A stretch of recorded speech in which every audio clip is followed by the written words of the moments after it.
वकील साहब कहने लगे, तो आप दोनों तलाक ही चाहते हैं? बीवी कहने लगी कि जी वकील साहब, हम अलहदा होना चाहते हैं। वकील कहने लगा कि क्या आप दोनों झगड़ा छोड़कर एक साथ नहीं रह सकते? अब शोहर के बोलने की बारी थी। नहीं वकील साहब, ये अब मेरे साथ नहीं रहना चाहती। बीवी कहने लगी, हाँ, नहीं रहना चाहती मैं अब तुम्हारे साथ। वकील कहने लगा कि जरा आराम से बात करें, क्या मैं जान सकता हूं कि आप दोनों के दरमियान आखिर झगड़ा क्या है, आखिर वजह क्या है जो आप तलाक ही चाहते हैं? शोहर कहने लगा कि वकील साहब, ये एक बदजुबान औरत है, इसकी बदजुबानी और बद अखलाकी ने थका दिया है मुझे। मैं थका हारा घर वापस आता हूँ और चाहता हूँ कि ये प्यार के दो बोल बोल ले, लेकिन ये है कि हर रोज तमाशा लगा लेती है। बीवी कहने लगी, तो तुम कौन से फूलों के हार पहनाते हो मुझे आकर? वकील ने कहा कि आखिर बात क्या है, आप कुछ बताएंगे भी? शोहर कहने लगा कि वकील साहब, कोई एक बात हो तो बताऊं ना। अभी कल रात मैंने इससे शर्ट प्रेस करने का पूछा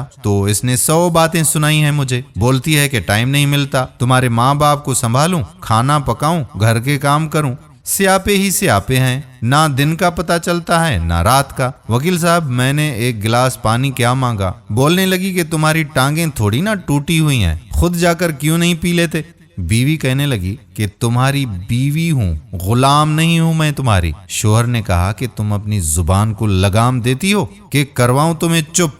बीवी कहने लगी, हाँ, क्या करोगे तुम? हाथ उठाओगे मुझ पे? तुम और कर भी क्या सकते हो? वकील साहब भी तो देखें तुम्हारी मर्दानगी। शोहर कहने लगा कि वकील साहब, मेहरबानी करें, मेरी जान छुड़वा दें इससे। मैं हक महर के 5 लाख भी देने को तैयार हूँ, बस मैं अपने रास्ते इससे अलग करना चाहता हूँ। बीवी कहने लगी, मैं भी शुक्राने के नफिल पढ़ूंगी तुमसे जान छूटने के बाद। वकील ने ताली बजाते हुए कहा कि वाह वाह वाह, क्या रिश्ता निभा रहे हो तुम दोनों। अपनी अपनी अना में तुम दोनों इस कदर फना हो चुके हो कि रिश्ता टूटता है तो टूट जाए, लेकिन अपनी अना को नहीं खत्म करना तुम दोनों ने। मैं आप दोनों से एक बात कहूं, शादी नाम होता है एहसास का, मोहब्बत का, चाहत का, और ये सभी मोहब्बतें मैं अपनी बीवी से और मेरी बीवी मुझसे करती है। जिस बात पर आप दोनों ने तमाशा लगाकर तलाक का फैसला कर लिया है, अगर यही बात मैं अपनी बीवी से कहता कि शर्ट प्रेस कर दो और मेरी बीवी कहती कि मुझे वक्त नहीं मिला, तो मेरा जवाब ये होता कि कोई बात नहीं, तुम सारा दिन घर के काम करती रहती हो, मेरे माँ बाप का ख्याल रखती हो, मैं खुद ही शर्ट प्रेस कर लेता हूँ।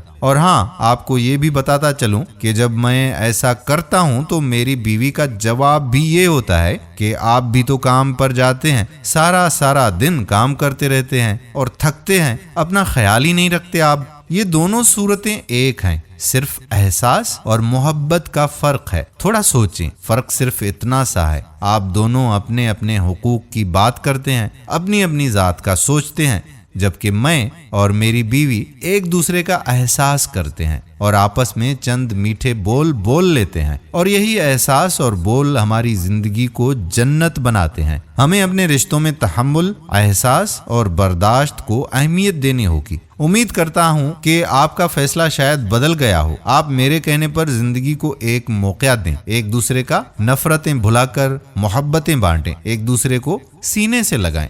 तो क्या कहते हैं आप दोनों? शोहर अपनी जगह से उठकर बीवी के साथ जाकर बैठ गया और हाथ बढ़ाकर बीवी को बोलता है, आई एम सो सॉरी। और बीवी शोहर का हाथ पकड़ते हुए बोलती है, नहीं, आई एम सॉरी। शोहर बोला कि वकील साहब, आपने तो चंद मिनटों में ही हमें रिश्तों की खूबसूरती समझा दी। और बीवी बोली, वकील साहब, आपका शुक्रिया हमारे रिश्ते को बचाने के लिए और हमारे बीच खुशियां लौटाने के लिए। नाजरीन, ये थी हमारी आज की कहानी। फिर हाजिर होंगे एक नई कहानी के साथ। हमें चाहिए कि अपनी अना के दायरे से बाहर आकर भी सोच लिया करें और रिश्तों को बचाने के लिए अना परस्ती के बजाय तहम्मुल और बर्दाश्त से काम लें।